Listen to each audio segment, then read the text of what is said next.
Hello and welcome to this video on how to share file through OneDrive. So if you are new here, subscribe and press the notification bell icon so you don't miss any upcoming further videos. Let's get started. So firstly, you need to open your Outlook, and when you are inside the interface, you just have to look on the left hand side of the screen.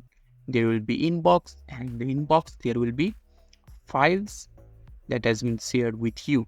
So in order to share that file with someone else, you just have to do a right click on inbox, or there is a three dot icon. You just have to click on that and the pop-up box will appear. Currently I don't have any inboxes, so there isn't an option called permission, but if you have inboxes or files that you want to share, then there will be an option called permission. So you just have to click on that permission and another pop-up box will appear, and on the top left hand side of the screen there will be an plus icon. So you just have to click on that plus icon, and after that you just have to write the name or give the Outlook mail of the person that you want to share the file to.